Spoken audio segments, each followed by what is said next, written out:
Good evening, and welcome to all of you. I'm Pastor Tim Westermeyer, one of the pastors here at St. Philip the Deacon, and on behalf of St. Philip the Deacon and Mount Olivet Lutheran Church of Plymouth, which jointly present the Faith and Life Lecture Series, it's my privilege and pleasure to welcome you here tonight. We are, I can't believe it, at the end of another series, and thank you for coming out. Don't worry, we will come again in the fall, and I'll tell you more about that later. If you've been to these events before, you know that these are opportunities for us to gather and hear nationally known speakers talk about how faith is connected to different dimensions of everyday life. And we have had a wide variety of topics over the last 7 years, and you are in for a treat tonight. We have a well-known author, and you can read her biography in the program. I will not repeat what you can read there. Among other things, she has won the Orange Prize and also the Pulitzer Prize, which isn't a bad start, and there are many other awards she's been given as well. I'll tell you, though, personally, someone introduced me to her work a few years ago by recommending the book Gilead, which I absolutely loved. One of the reviews, I believe, about it talks about the prose and the writing as being luminous, which I would agree with, and perhaps it's saying a little too much about myself, that when I got to the end, I wept. And if that's all that she had written, it would have been enough. But then I found out that she is also the author of many, many nonfiction essays about theology. And from the perspective of this pastor, at least, I actually think she is one of the most profound Christian thinkers writing today. Someone called me yesterday on the phone to ask about the event and how to get here and whether she had to get here at 4 o'clock in the afternoon to get a seat. And she said, you know, I am such a big fan of hers that honestly I really don't care what she says. I'm just going to be happy to be in her presence. We do hope you have something to say as well. But perhaps that takes the pressure off. I'm not sure. Will you help me welcome Marilyn Robinson?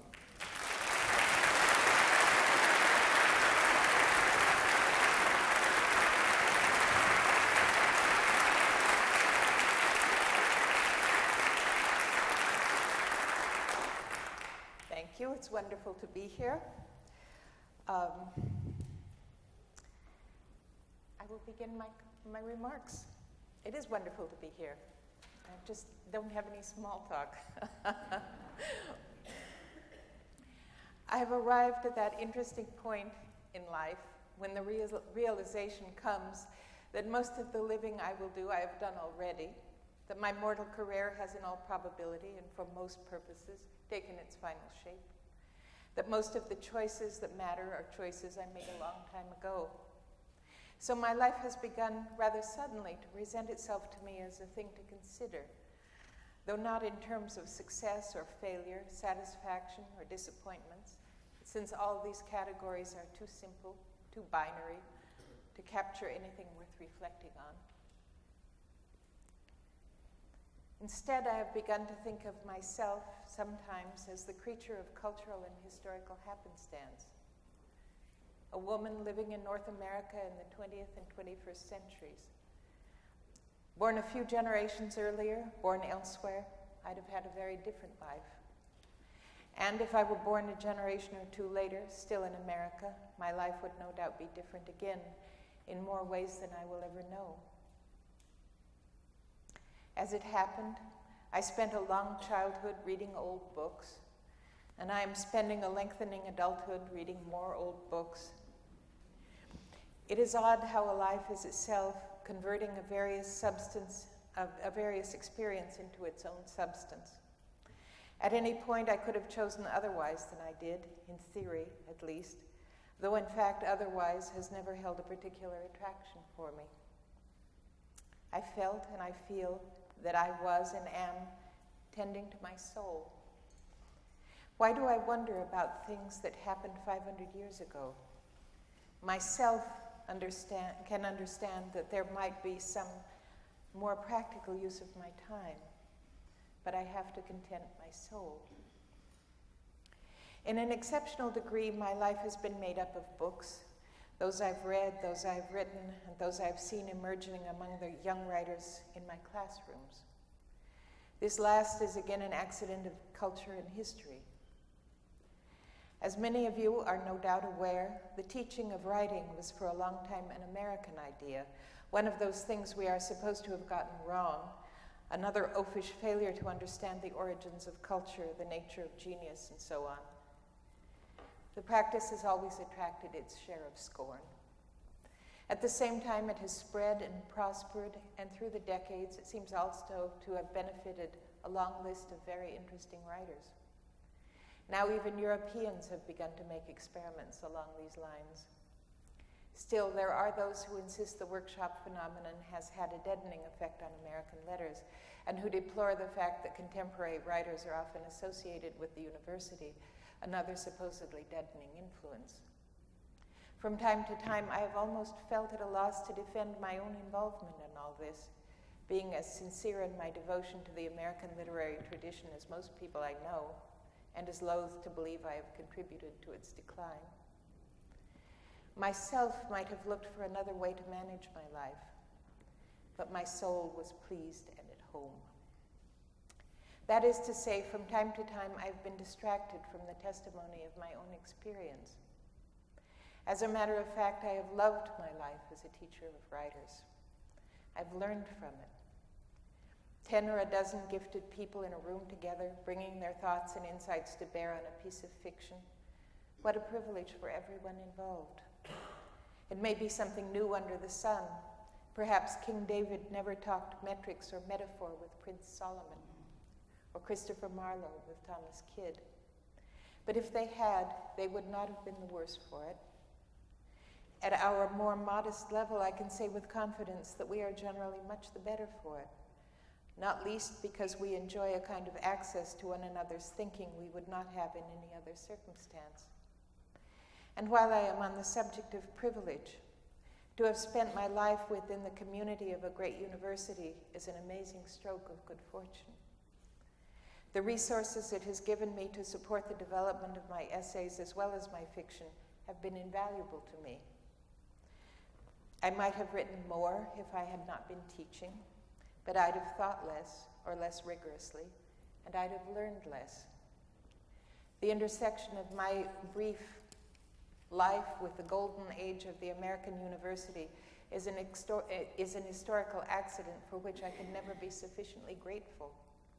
It is as if my soul, that lover of old books, had found an earthly home, an earthly heaven. There are other peculiarities of our literary culture which have served many of us well. We teach the work of living writers in our universities, even of very new or obscure writers, if some assistant professor somewhere finds them interesting. This has obvious benefits from the point of view of sustaining a lively contemporary literature. And the fact that writers can make a living without having to force or rush their work is another benefit that comes with our integration of writing into the curriculum. We have a tendency as a culture to doubt the value of what we do, insofar as it departs from other and older models, then to forget our doubts as the innovation becomes custom, and to forget as well that we are indeed doing something singular, except when the occasional voice rises to tell us that we have committed a terrible gaffe with predictable consequences and are swapped with mediocrity and conventionality. We are not in the habit of saying that things have gone well, and that by whatever happy accident we find ourselves having arrived at a good place. A few weeks ago, a French journalist and photographer came through Iowa. They were traveling all over the country interviewing writers. They told me that this is a great period in American literature, and they were creating a historical record of it. As a student of the European Renaissance and the American 19th century, I have thought it must be a wonderful thing to live in a great era. If it were not for these Frenchmen and others who look on from the outside, it would not have occurred to me that I might in fact be living in just such an era. If nothing is changed by my knowing this, at least as a possibility, why is the thought important to me? It just pleases my soul. Why are we so easily distracted from what is good in life? My subject here is that entity called the soul, that elusive essential self, that companion self rarely known to the world, and then through some undefended moment, some unguarded act, or through some extraordinary achievement of art. Perhaps the old belief in the immortality of the soul proceeded from the sense that such a creature ought to be immortal. You didn't hear that. Perhaps the old belief in the immortality of the soul proceeded from the sense that such a creature ought to be immortal, since it seems to be without origin or age, simply there, a presence somehow anchoring our identity and shoring up our always fraying loyalty to our most inward and human selves. As far as I'm concerned, it is a good argument for an atemporal character and human being. But perhaps the idea of its immortality brought the soul into something like discredit, entangling it in dogma and controversy. I wonder to what extent my own sense of soul is something I received culturally, and on the other hand, to what extent it is quite simply a name available to me for an experience of my being that would have been the same if I had had no word for it. And I wonder whether the experience of life and of selfhood is different for those who have no word for it. To confess to the awareness of a soul as one presence among the presences and voices that compose a self would sound like a statement of religious belief, entailing other beliefs, in sin and judgment, for example. So the soul is rejected together with religion, or at least with those aspects of religion people find objectionable, as if it were an idea and not an experience, a falsification rather than an interpretation of individual consciousness. And as an idea or belief, it is taken to distract attention from reality, from the world. This is an inversion of the old religious fear that the world would distract attention from the higher sphere of reality bespoken by the soul. But if the soul is allied with the conscience, as tradition would have us believe, and if conscience reorients us to our most deeply held values, then the soul, by any reckoning, is exceptionally, acutely, even painfully engaged with the world. Be that as it may, I find my soul, another mind, another pair of eyes, mine and not mine, to be perhaps my greatest pleasure in life. Furthermore, I have the experience continually of seeing the evidence of in other people of the deep inwardness and reflection that I associate with the presence of a soul. I see it in my students, and I try to encourage them to make it present in what they write, though I have probably never used the word soul in a classroom, since it is, as I have said, encumbered with so many associations that are extraneous to my meaning. Let us say that the school of thought, still called modern, snatched the soul of Western thought and left it changeling, figuratively speaking. We've been told for a long time now that religion was and is an illusion, and as a substitute for it, we have been given a set of descriptions of the self and of inward experience that all claim to be scientific, and that, very unscientifically, all claim to be true. If they claimed instead to be descriptive of inward experience, we would each be competent to compare these accounts with our own inwardness and accept or reject them on that basis. But they are oddly consistent with one another in that they undercut the idea of individual self-knowledge.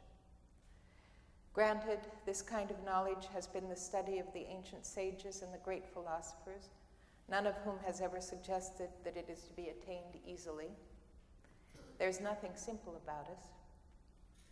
The attainment of it is widely considered to be the highest work of the self, and if it is never or rarely achieved, still the discipline of the attempt is assumed to yield a very rich life.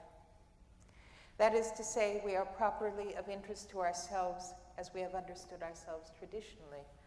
We are properly our own attentive companions. This changeling I mentioned is alien and troublesome, but not very interesting or at all companionable. Its desires are simple, rudimentary. They are frustrated but never modified by the constraints of culture and civilization. That the various or contrary or even contending aspects of inward experience might be in conversation among themselves, however fraught and contentious the conversation might be, is not a consideration.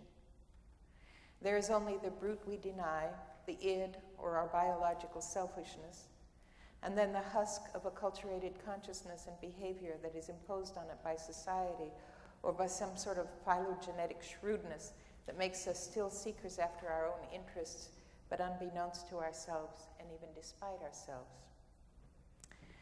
The old soul was the essence of the individual. The changeling, however otherwise described, is not individualized at all, except as circumstance creates special frictions and intensities that manifest as symptoms. In a degree out of all proportion to their enormous implications, the truth value of these accounts of the self is not proved. It cannot be demonstrated any more than the existence of the soul can be. It may be ungenerous of me to point out again that these theories make the question of their credibility moot by making us all incompetent reporters of our own experience. Absent dogmatic grounds for choosing one and scientific grounds for choosing the other, it seems to me that preference should go to the soul, because as a concept it is interesting, complex, and beautiful. And it would open resources of introspection and reflection that my young writers feel are closed to them, because they have been taught to defer to the so-called modern thinking as it applies to the human mind. Reading William James' Varieties of Religious Experience, I was struck by his assumption that the unconscious mind was something like the soul, attuned to and participating in a higher reality than was available to ordinary consciousness, and that the unconscious mind was accessed or liberated through religious experience. James was an older contemporary of Sigmund Freud, whom he included in a list of writers on the subject of the unconscious, a term now so strongly associated with Freud that many people think he came up with it by himself. James' spirituality was of a kind that made him a frequenter of seances, but he was describing with interest and respect the experiences of conventionally religious people in his time and culture, called then conversion experiences, moments in which individuals were overwhelmed with a sense of awareness of an ultimate reality. People who underwent these conversions felt themselves to be changed, wrested out of the smallness of their previous lives, and made capable of living fully within the world as this new insight had revealed it to them. In other words, the unconscious, as James understood it, opened on a radiant truth that was also reality at its most fundamental and essential. I need hardly say that the culture has preferred another model of the unconscious. Since Freud, it has been thought of as a lesser self, more primitive than the persona we prefer to acknowledge and present to others, and also more primary. It can be concealed more or less effectively. It can be expressed through sublimations that disguise its urges and impulses, but it can never be changed. It can never be outlived, rejected, or exercised.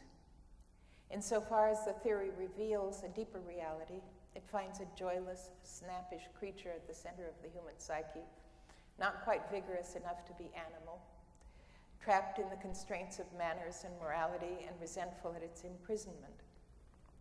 While this being is universal as a feature of humankind, it is solitary in every case, without bonds with anything beyond itself, even including the social person, ego and superego, within whom it is contained.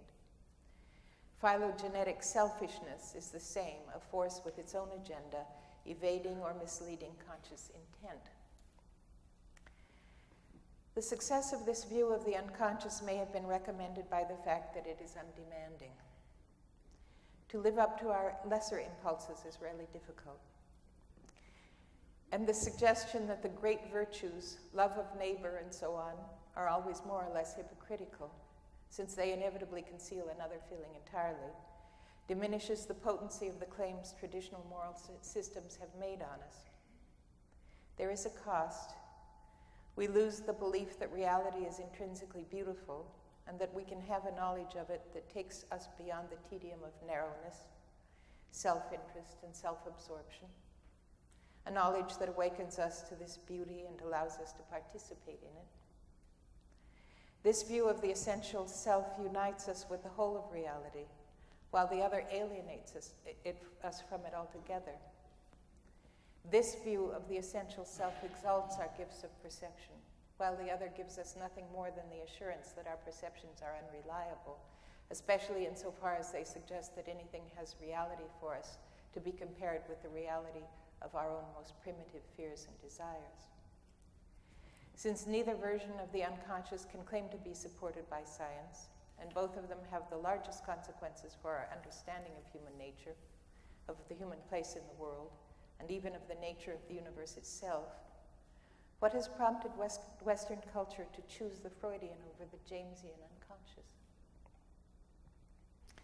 Let us say that this choice allowed us to feel we had rid ourselves of our souls, or at least had rid our souls of their authority.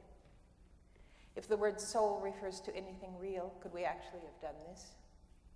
Rejected it or silenced it?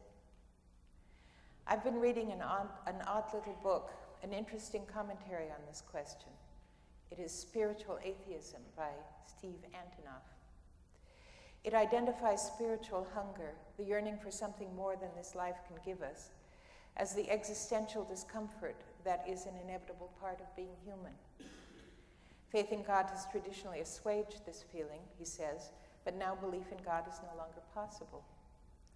Our souls are restless still, but we moderns know there is no God in whom they can find rest. Why is this true? He quotes Nietzsche, various other writers and painters as well, whose work or lives seem to him to attest to the truth of this idea. He quotes the character of Kirillov in Dostoevsky's novel, The Devils. Quote, God is necessary and so must exist, yet I know that he doesn't exist and can't exist, end of quote. Says Antonoff, these lines, first spoken in 1873, will plague us for the next 1,000 years.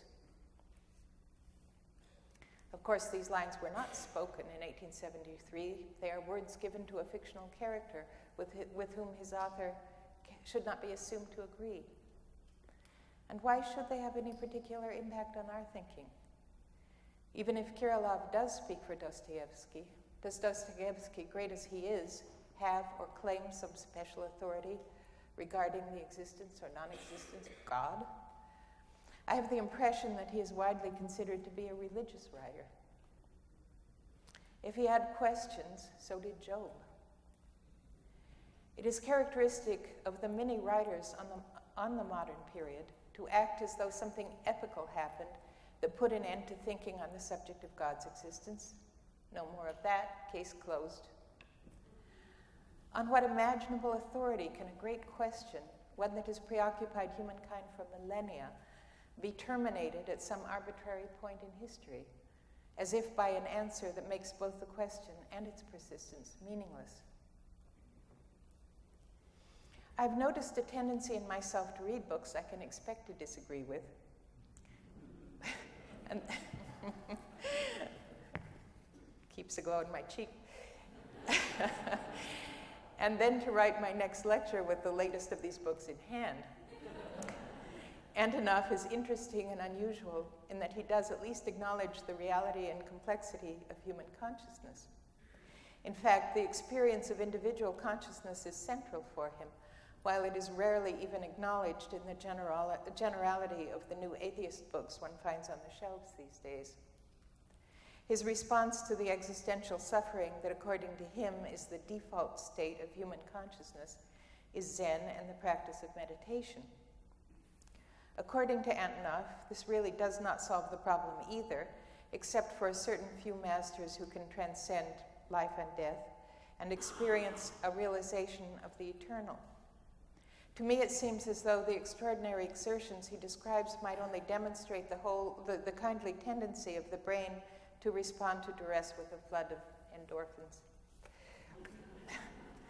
This is the sort of thing people say about reported experiences they are not inclined to credit, as I know from reading new atheist accounts of religion.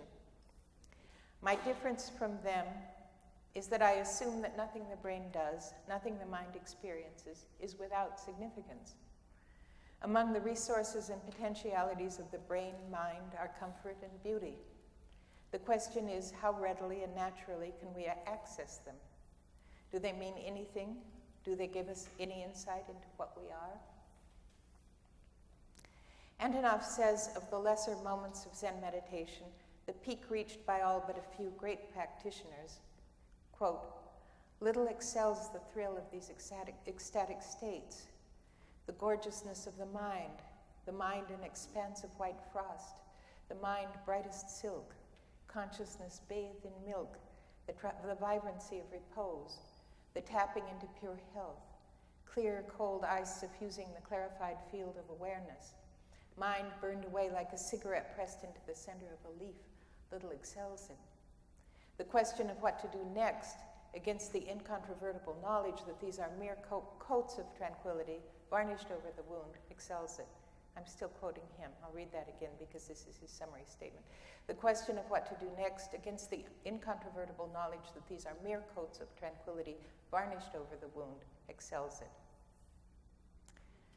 What do you do when there is nothing more to do? This is Antonov's favorite koan.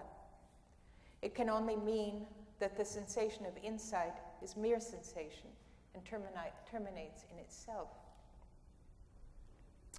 The gorgeousness of the mind is a phrase and a concept I endorse heartily.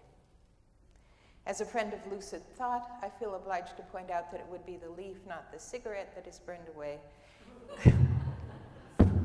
Stop doing that. And I struggle a little to imagine the varnishing of a wound.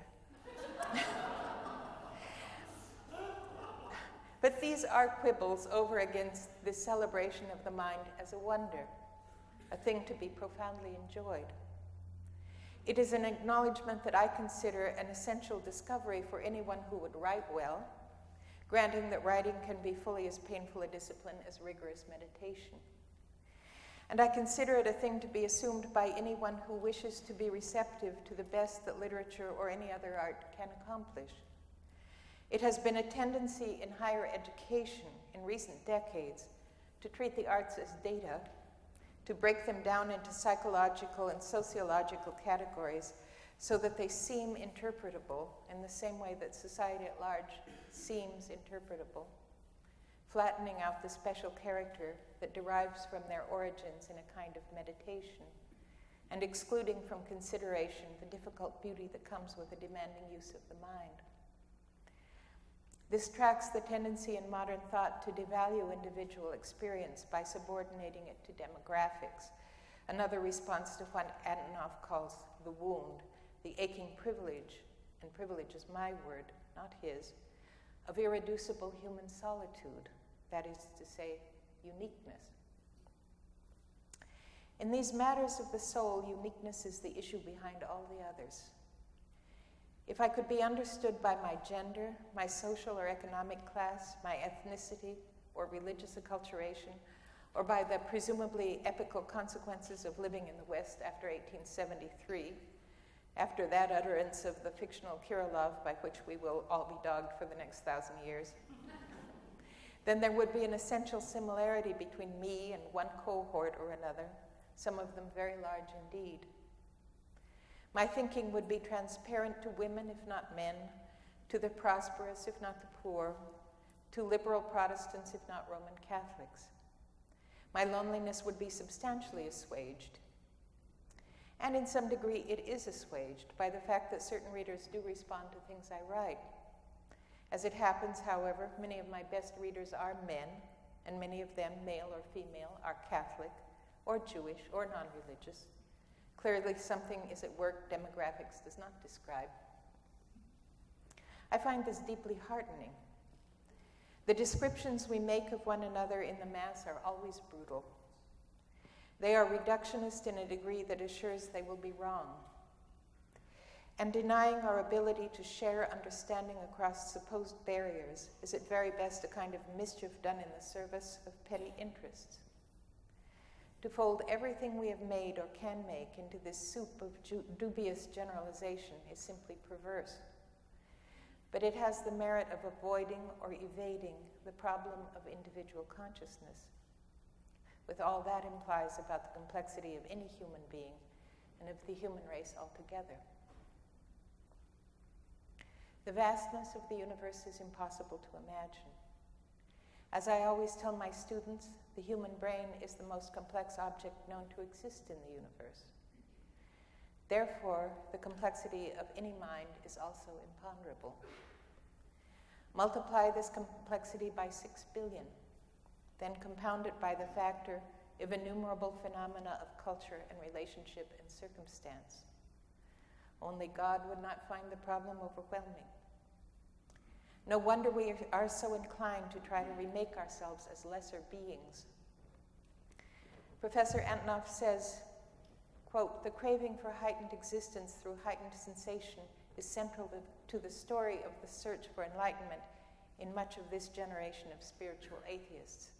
We seek cosmic splendor, capital C, capital S, relief that there is no divine law, capital D, capital L. It is always fair to assume that he and those for whom he speaks satisfy conventional standards of goodness, as most people do. Still, in dismissing divine law, he strips away a layer of complexity from at least the Western version of human consciousness, as atheism does as well. Divine law assumes that there is in effect a second nature to which human beings are uniquely answerable. Much that it requires runs counter to nature in the ordinary sense of the word. At least 7 of the 10 commandments could be prefaced, "Thou shalt not seek thine own advantage by the following means." Available forms of self-seeking are stealing, killing, swearing falsely, ignoring the needs and rights of elders, slandering, disrupting your own or another's family, wanting what you have no right to acquire. These commandments require awareness, restraint, imagination of other lives. If natural law is selfish, divine law is soulish. The consensus relative to the ways of the natural world seems to be that the seeking of advantage or the assertion of it is universal and, in its way, benign.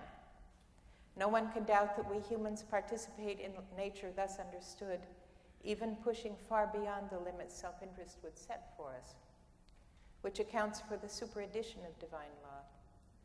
Let us say for purposes of argument that it is in fact not divine but human law, and that divine origins have been claimed for it to anchor it against all the countervailing instincts that would otherwise sweep it away. Then its existence is still an argument for human exceptionalism. We understand ourselves well enough to attempt to step out of the stream of nature, to try to constrain what in another creature would have the look of biological imperative.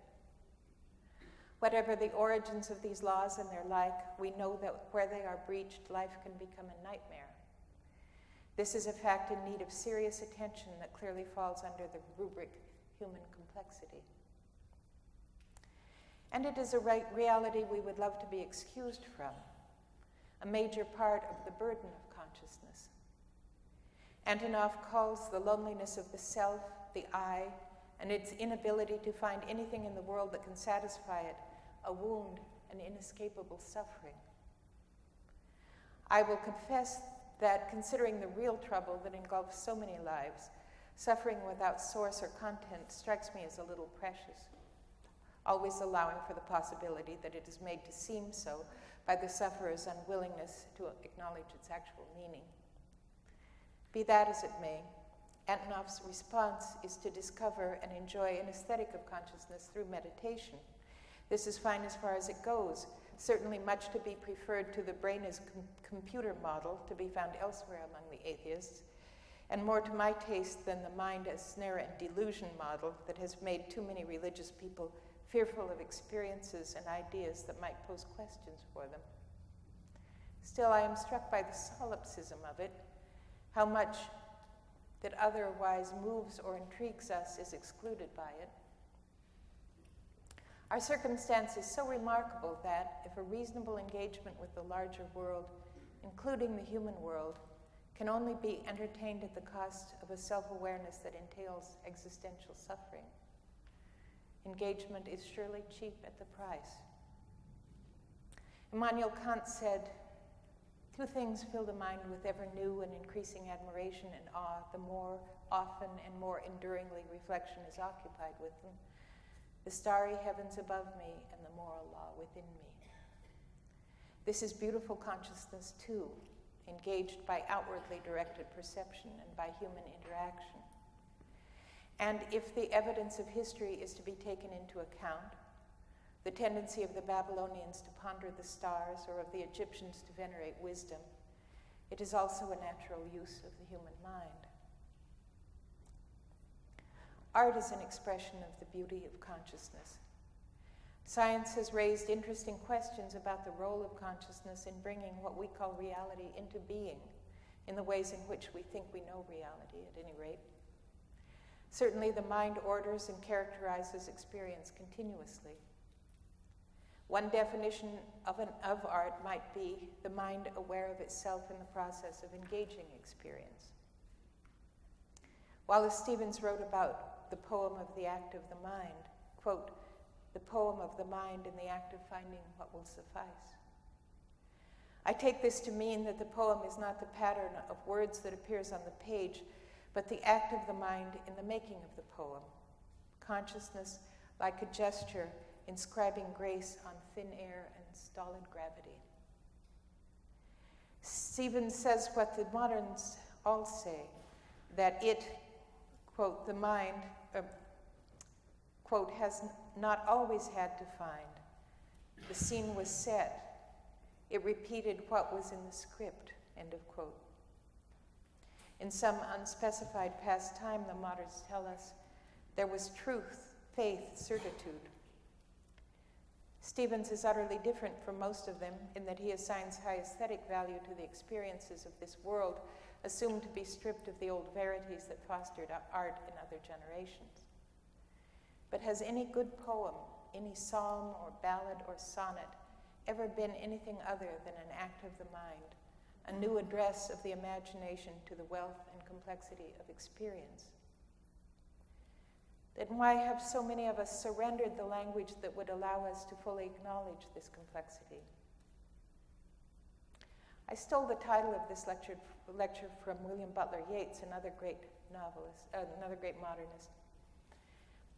As I read the poem by his name, as I read the poem by this name, self, the worldly experience of the human person, has the last word, rejecting the call of soul to the austerities of attentiveness to a reality beyond this one. This is a familiar pattern in Western thought in the modern period. From time to time, it has no doubt been true that the world and the flesh have been disparaged in Christendom, and that correction away from this tendency and toward greater readiness to see goodness in the creation God called good has been necessary and wholesome. I will propose that when either this life or the next one is devalued, the source of the problem is a too sharp distinction between self and soul, made by Yeats and by the culture itself. Neither should be thought of as eclipsing the other. Perhaps I am making a distinction where there is no difference. I would say that the dearest possession of any self is its soul, and the essential identity of any soul is itself. We experience selfhood by intuition, and we experience soulhood in the same way, intuitively. No one knows how we construct and retain the particular hoard of memories, preferences, affections, fears, and so on that constitute identity. The identity we proceed from and can change only in degrees and with great difficulty. The self that can assert itself to our embarrassment and irritation. No one can explain the feeling of an essential integrity, untouched even by our most disheartening experience of self, that we call soul. Granted, like the mystics, we sometimes speak of the loss of self as the moment in which we realize ourselves as soul. If we grant the meaningfulness of these terms, we must also recognize the complexity of their interrelations. When I write or speak in these terms, I am often said to be criticizing science. No. Kirillov, Dostoevsky, Nietzsche and Freud too, proceeded from an understanding of the natural world and of science itself that is by now, for all purposes, as archaic as the geocentric universe. Sometimes, for brevity's sake, I say I am critiquing the curriculum, but that isn't quite true either. These writers and the generations of their adherents have had so much influence on the history of thought in the 19th and 20th and now the 21st centuries that no meaningful education can exclude them. The question I want to pose is this: why does the curriculum present itself as dogma? Why does it not teach intellectual autonomy rather than simply perpetuating the hegemony, as they say, of the very long dead? How can it be meaningful to say that since X, choose a writer or an event, there is only one way in which the questions that have preoccupied humankind through millennia can be thought of, not as having been answered, but as having been discredited and closed? Is that really how wonderful, fallible human thought proceeds? I ponder discarded models of self and soul not as rejection of the modern, an evasion of its austere truths, but as a way of understanding its high-handedness, its essential poverty, its unsustainable yet somehow authoritative claims to having attained to a state of understanding that is beyond error. For a long time, it has acted as a kind of intellectual kudzu, swamping out other life forms. Yes, there is post and post-post, this and that, but the question at the center of all questions, what is human nature, is addressed in terms that are always the same, or at least entirely interchangeable, and always brutally reductionist. Given a low estimate of human nature, nothing we make or do can mean much or matter much. My students have been instructed in a hermeneutic, so-called, that reduces the whole tradition to a furtive or conscious articulation of demographic interests and biases. And this is entirely consistent with the notion that there is no true moral or intellectual individualism, and that as human beings we simply can't be up to much, however brilliantly we conceal our essential paltriness under the appearance of profundity. All this is disheartening, but another thing they have learned is literally disabling. They have learned, directly or by implication, that all the great questions are settled. All the great ideas are propounded, and bright as they may be, vital as they may be, their intellect and their passion have arrived on stage when the play has already ended and all the bows have been taken. If they were in the sciences, they would know better, of course, and if they had a proper love for their souls, they would know better. I began by saying that a certain habit of disparagement to which we are prone as a culture had distracted me from enjoying my moment and circumstance, my life as fully as it has deserved, and from admiring the accommodations the culture has made to the practice of my art and many other arts. This is a minor instance of the much larger phenomenon of a general tendency, also culturally reinforced, to distract us all from the most interesting experience in the universe, that is, the experience of being human. It is strange that this impoverishment comes to us through our splendid universities. It is strange that the universities and the culture can be so sophisticated in a million particulars and so credulous overall. I do not want to seem to single out the university, which I refer to often because it looms large in my own life, a fact for which I am very grateful, as I have said. The churches, the institutions of religion, have a greater responsibility to encourage and sustain a sense of the richness of the life God has given us to enjoy, not least in making us capable of a deep awareness of the endlessly rich experience of being human. Is there a contemporary theology of the soul? I'm not aware of one. There seems always to have been the notion of the soul as hostage, certain to be sunk in flames if the mortal self acts badly, and sat safely on a cloud somewhere if the mortal self does well. This is as remote from my meaning as anything could be. Certainly it is of no use to us in enhancing the experience of being what we are, valuing the givens of our existence, our living in time. Certainly it is of no use in helping us to see the sacred mystery that is all other being. I usually resist the distinction that is sometimes made between the spiritual and the religious. The distinction should not be possible. If it is, then perhaps this is true because the churches have made ill-considered or unconscious concessions to a kind of thought that crucially impoverishes religious thought. The belief in human sanctity rests crucially not on one line or another of ancient text, not one reading or another of the phenomena of evolution, but on how we know ourselves and how we experience the encounter with one another. And this, as it happens, has everything to do with the writing life. Any good writer sets out to give the most scrupulous report language and consciousness permit of what? Whatever comes to mind, whatever makes a sufficient claim on the writer's attention, on the grounds of some felt urgency or strangeness or humanity. Follow your intuitions, I say to my students. Trust your minds. If you feel there is something of substance there, it will be there. Respect the truth of what, in terms of a fiction, your mind tells you is true. And when I give myself the same advice, the word I use is not mind, but soul. The word has passed out of the modern conversation, but I know what I mean by it. And if they do not know the soul by name, they learn to know it as experience. Thank you.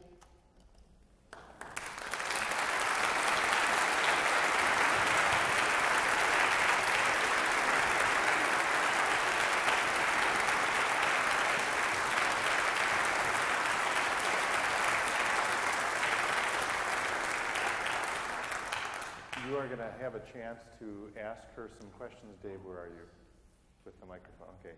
Dave is going to walk around with the microphone in a moment. If you have some questions you'd like to ask Marilyn, you are welcome to do that. Before we get to the Q&A, though, just a couple of quick announcements from me. First of all, the next event I mentioned that we are hard at work putting next year's Faith and Life series together. The next event is mentioned in your program tonight. It will be on Thursday, October 14th. With Dr. Brené Brown, who will have a book coming out then about the gifts of imperfection. I hope you can join us for that. If you would like to be reminded about that, if you, like me, would not be able to remember that without a reminder, then you can give us your email address and we will send you an email reminder when it gets closer to that date. And you can also, on these green sheets, offer other suggestions for speakers. We are 3 or 4 people already confirmed next year, so we're close to finalizing the series for next year, but there may still be room for one other if any of you have a good idea. Okay? Good. You're going to have a chance to purchase books after the Q&A, and Marilyn will inscribe them for you, but if there are some questions now, she will take those for a few minutes. So, Dave. I really like questions. Dave, there's one right behind you. Oh, okay.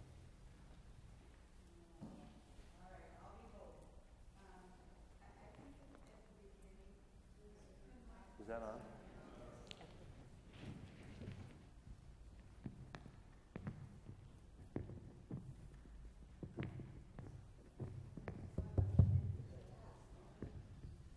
Okay.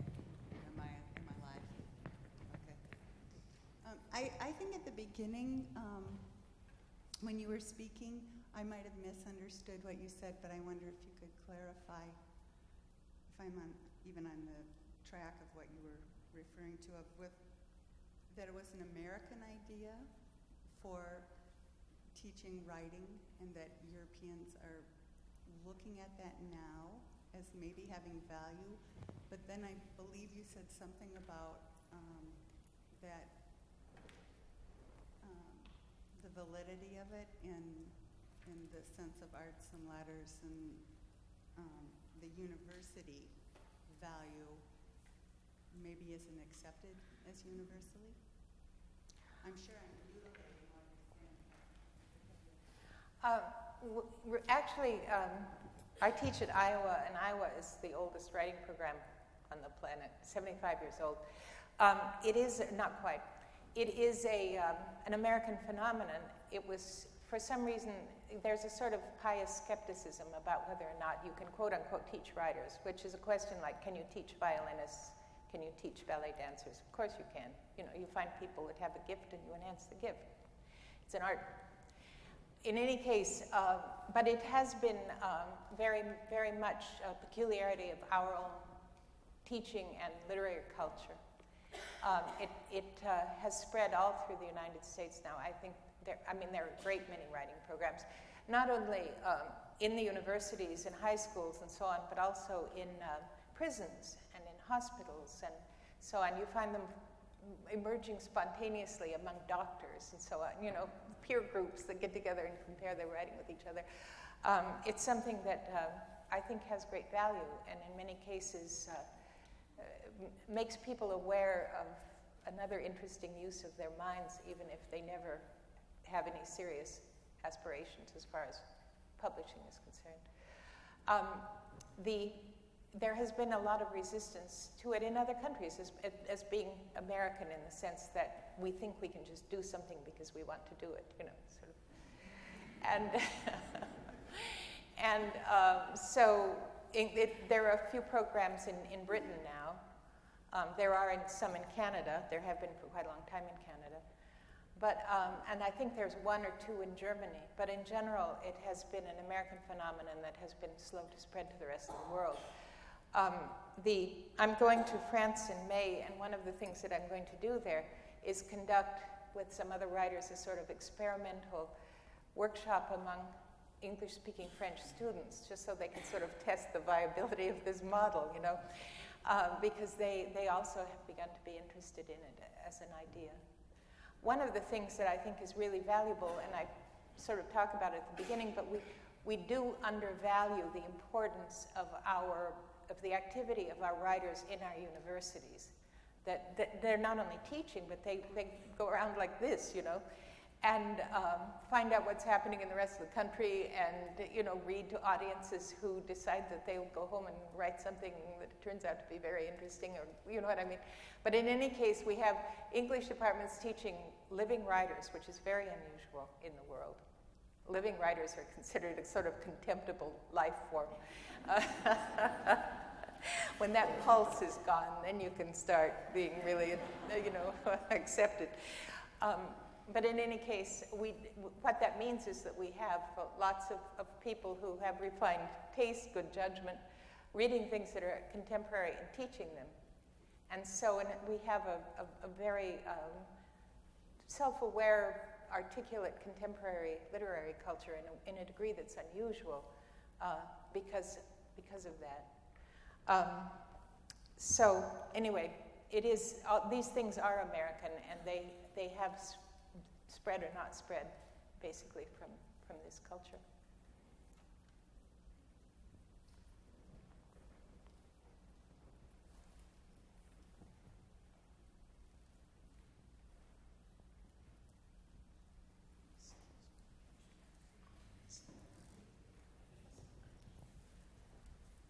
I enjoyed your speech very much, but I don't think I'm smart enough to understand it all. But what I hear you talking about is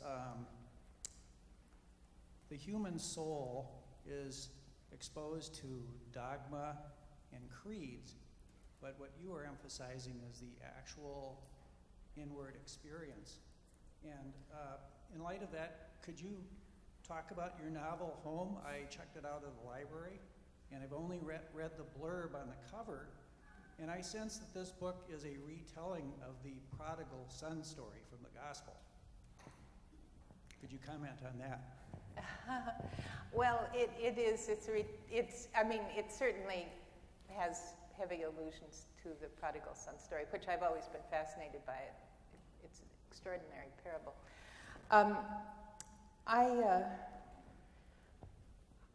I believe in the soul, you know. I mean, it's one of those things that I became aware of because, you know, I sort of wandered out of my dream one day and found out that other people did not use this concept as freely as I do.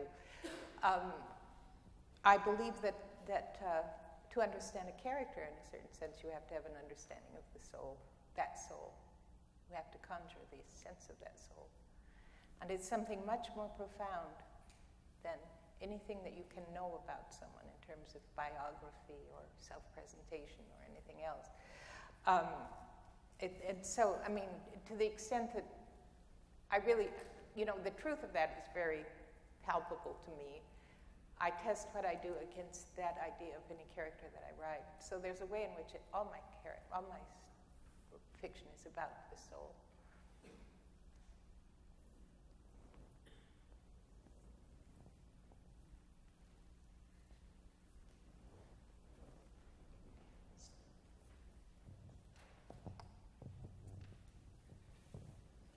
Yeah, in view of what you just said, all my fiction is about the soul. Ruth and Sylvie and Lucille are women. Gloria's a remarkable woman. But John Ames and Jack and Robert Boughton are men and seem to be the place where you have known yourself, written about the soul, experienced consciousness most profoundly. So my simple question is, why did you choose men? Why did you become so amazingly perceptive about the soul inside a male character? 3 male characters. Well, I'm glad to have your testimony that I am insightful about the male character. It's an interesting thing. When I wrote Housekeeping, I didn't intend to have only female characters of any significance in it, but I would write in male characters and they didn't work and I'd take them back out, and it was like if you're making a painting and something, you get out the blade. So I sort of assumed over the years that I was doing everything else, that if I wrote more fiction, the characters would be female, the point of view would be female. And then it just happened. I was in Cape Cod at Christmas, and I suddenly had John Ames in my head. I knew his essential circumstance. He's not modeled on anyone in life. He's probably a composite of some sort. But I suddenly just felt that as if he were there, and I mean not in any spooky way, but you know what I mean. Well in my head, and. It was always a pleasure to write. I never felt any difficulty or any anxiety about him. I just felt as if I knew him, Came as a surprise to me.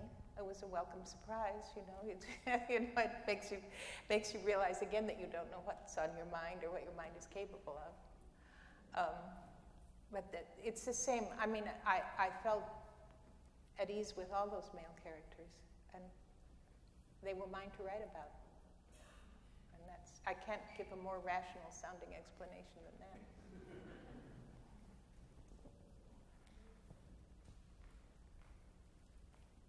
Thank you. Could I ask something very specific about predestination, and then maybe let it be broader as well? But as long as we're talking about old Boughton and Ames, would they have read Barth's preface, the 1942 preface, where he disagreed with Calvin on predestination? And would they have? I guess just that specific. Sorry to do that here, but how does predestination also, in your own mind, fit into this larger thing about soul? So something very specific and then something larger. Well, frankly, my understanding of Ames and Boughton is that they had read the commentary on Romans.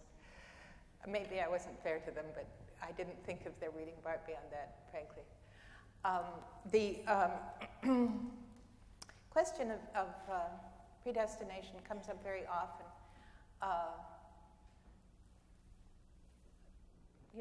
It's the only 2 major theologians who have never espoused or defended predestination are John Chrysostom and John Wesley.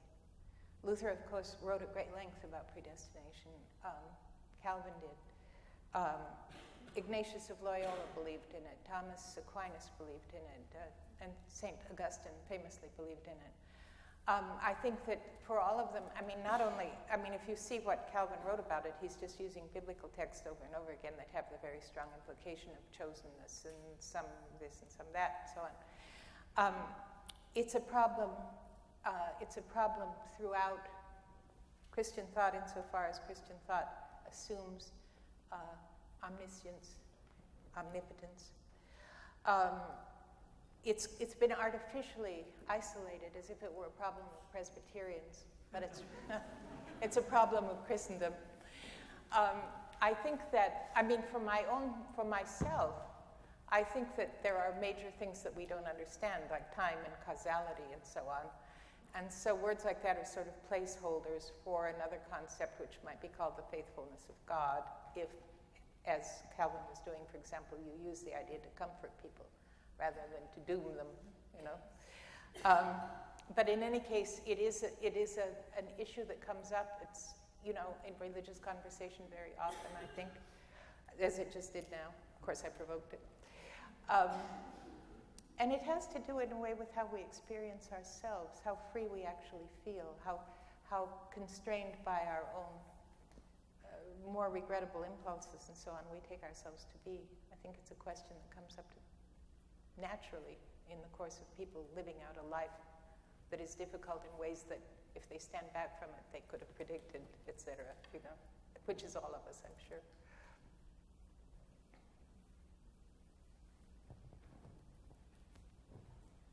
I'd like to ask a question about your fiction also. Gilead and Home are certainly independent, separate novels, and yet they happen concurrently. However, the endings are very different. It seems as if Ames and Jack, or the relationship between Ames and Jack, is very different in the two novels. And Ames blesses Jack in Gilead, but doesn't at all in Home. And I wonder if you'd comment on that. Well, one thing that has to be remembered, of course, is that Gloria is the point of view character in Home, and she doesn't see Ames bless Jack. You know, I mean, I couldn't report something that she couldn't possibly have been privy to. There's a, you know, in Gilead, you know that Ames is ill at ease with Jack and never satisfied with his response to Jack. But you see it from the inside because you know he wishes things were otherwise and so on. In Home, you see the outside of it. You see the ineptitude, or whatever you want to call it, that embarrasses him and that he regrets. You see the manifestations of suspicious behavior that he wishes that he were free of, and so on. So basically, I think the difference in Ames is the difference between knowing what his feelings are and seeing how they are or are not manifested outwardly.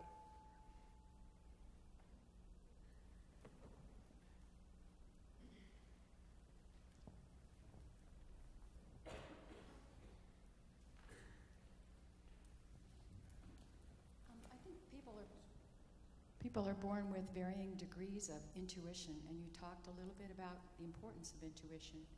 And I'm wondering if you think it can be developed, and if so, how?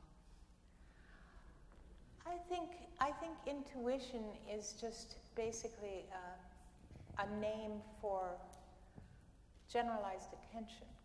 You know, I mean, I think I even probably have a little bit of like scientific endorsement for that view.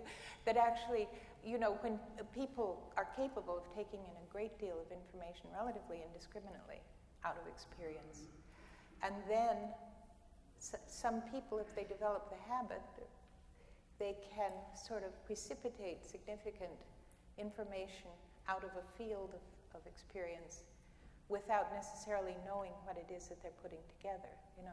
So intuition almost always has an experiential basis, a kind of knowledge. I think that, you know, attention is the basis of it. We don't notice things if we can't place significance outside ourselves or outside routine patterns of attention. I think that, you know, people do things like going on retreats and all that sort of thing, and I think basically it's in order for them to have a fuller experiential vocabulary, from which they can then reappraise things in ways that will feel intuitive because it proceeds from a broader field.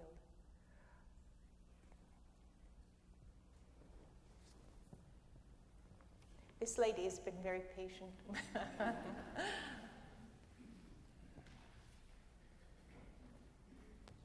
Thank you. I have another question as to predestination, but as to character. So it's really a question about writing process. Do you see, I'm wondering how you go about the writing process, if you focus on character and then the story develops from there, or if you know what's going to happen to your character. I know Joyce Carol Oates doesn't write the beginning until she's written the end and writes them together, and John Irving writes the end and works backward. Just wondering about your process and how that works. Well,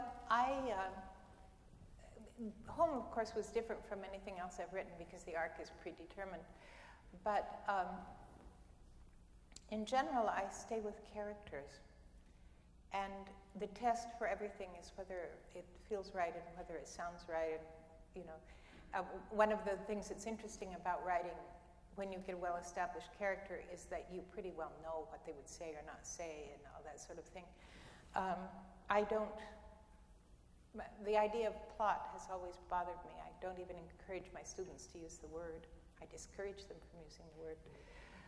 Because I think, for my purposes at least, fiction can't be invented by the non-writing aspect of your mind. It has to come together out of that kind of concentration. So basically, I don't have an orderly way of going about writing. I write obsessively when something's on my mind. I procrastinate obsessively when nothing in particular is on my mind.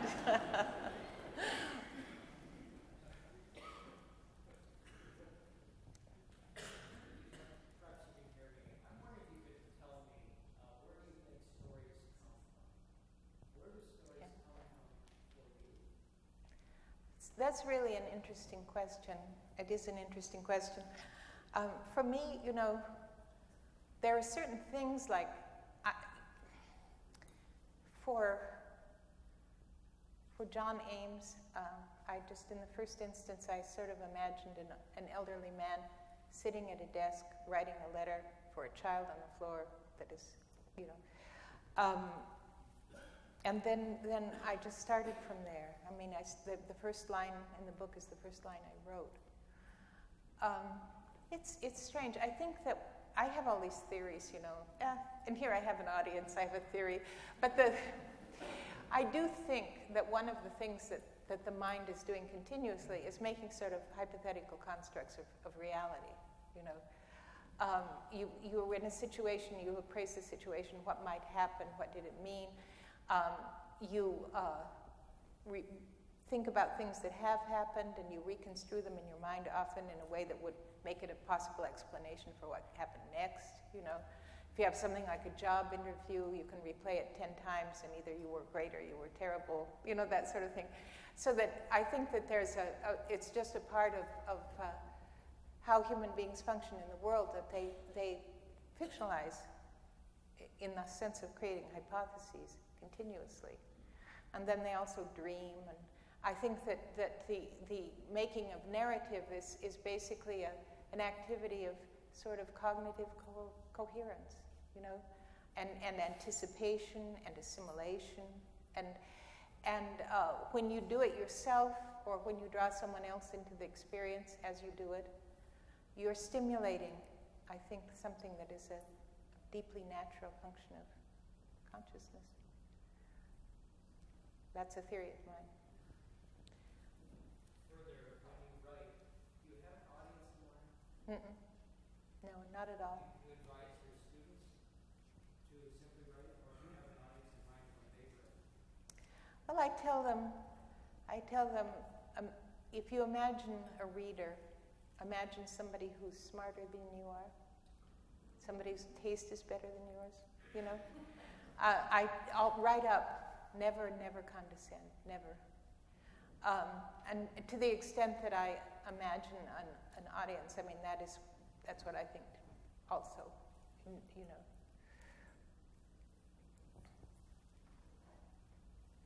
A question about the writing process again. how do you navigate the writing process along with family commitments, life commitments? What's Can't your quite method? hear you, I'm afraid. Okay. There we go. I have a question about your writing process, and I wonder how, through time, you've navigated accomplishing your writing along with family commitments and life commitments, and what your process is. I know some people will set aside an hour a day, or will take a weekend, or how did you do that? Well, some people would say that I'm not the person to ask. Shelves do not groan under my collected works. But I have really enjoyed my life. I've enjoyed teaching. I've enjoyed bringing up children. I've enjoyed reading things that may or may not ever be of any imaginable use to me. I write when I feel like writing, but I've never considered myself to be basically devoted to that work. Partly because I think that if you start feeling that you are, your writing gets a lot thinner, for one thing. I met a woman in France who'd written 100 novels. And I don't aspire to have written 100 novels. I'm happy to have written novels that I'm happy to have written.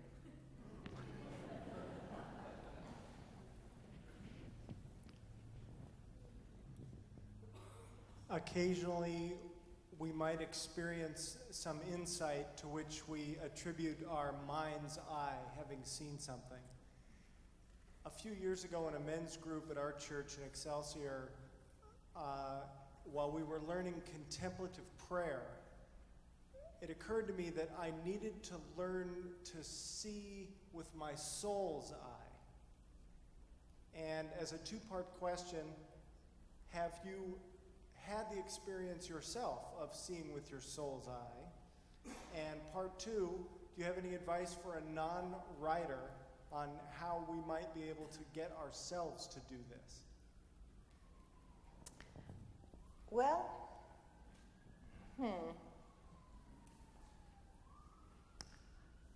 I don't quite understand. Maybe in some deep way I don't understand the question, because I think you ought to have your soul's eye ready to hand under many circumstances. I think we have an overly rigid model of effective consciousness, in the sense that we're sort of trained. We have a work ethic, which is admirable in many ways. We have, we're very sensitive, I think, to conditioning that we receive from peers and from the culture and so on. We think we know what to think, think we know how to act, we think we know what is expected. And this is, it makes society run smoothly in many cases, except when, of course, some bad idea spreads. But there's always the individual self, always the difference between anyone's self and any group. There's always the newness of any circumstance, And that's what I take to be seeing with the soul's eye. And perhaps I'm just making a different definition than you would make. The things harden into convention. And, here we are, this little speck of nothing in the universe. And here we are shooting beams of light that are supposed to reach the edge of the universe and bounce or something. You know what I mean? Here we are measuring the expansion of something billions of years old. Any objective account of the universe that just went by the relative size of the dots would say we were utterly negligible, And here we are, somehow or other, collectively in this place doing these things. There's something profoundly uncanny about what human beings are. Our utter otherness from all the roaring and combusting and frigidity that surrounds us in this creation. And I'm very bent on attentiveness to that. I consider this worldliness to have two meanings. One of them being distracted by socially conventional desires and obligations and so on. The other being a sense of the utterly amazing character, what we are and where we are. And that second is soul enough for me, really. Let's take one more question. Could you comment about the students you're teaching today compared to years back, the kind of promise you see or the kind of works they're writing, or just a little comparison, what you see there? I've always liked my students. I've always been impressed by them, but I think they're getting better and better, frankly. I think partly it's because they are more various. They're drawing on more various experiences. They are not trying to write like, God rest his soul, that great writer Raymond Carver. And they're very serious and impressive as individual people. And they have a lot of unformed metaphysical interests, many of them. A student of mine, my student 10 years ago, just won the Pulitzer Prize. Paul Harding, his name is. He wrote a book called Tinkers, which is on the New York Times bestseller list, I understand. He published it with a tiny, tiny publishing house, Bellevue Hospital Publishing. And it came out in a tiny little edition. He was paid $1,000 late. It came out in a tiny little edition. Booksellers on the West Coast noticed it. And one of them called him up and said, I'm going to make this a bestseller on the West Coast. And so they began pushing this book, a beautiful little book. It became a bestseller on the West Coast. Then everybody started noticing and reviewing it, and at the end of the story is he just won the Pulitzer Prize. It's an extremely beautiful book, very lofty, very philosophical. I'm very proud of it. I am. It's, I thought I can actually retire now because, but our students often do well. He's just exceptional in many ways. But you couldn't have a better writer emerging in very, very many ways. He's a profound man and a deep reader of Karl Barth. Who we were speaking about before. Yes.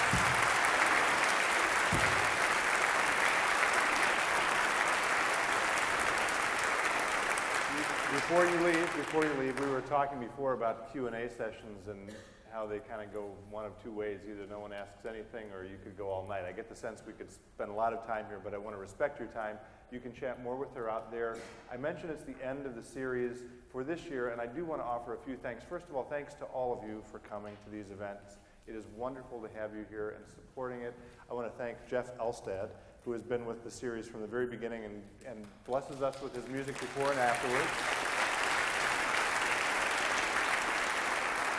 And I want to thank all of the people who support the series financially. It is not one of the budget items of the two churches that presented. It is supported entirely from organizations and individuals. They are listed here. I will not read them to you tonight. But many of the people who supported are here, and I think they deserve our praise as well.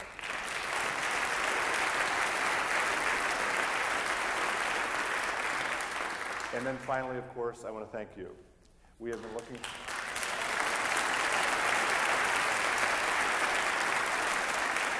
We've been looking forward to having Marilyn Robinson here all year. It's a thrill to have her in this space. I'm glad you were able to join us. And as a small token of our appreciation, we have a small granite plaque with the Faith and Life logo, which says, with thanks to Marilyn Robinson for bringing faith to life. And we do thank you very much indeed. Thank you.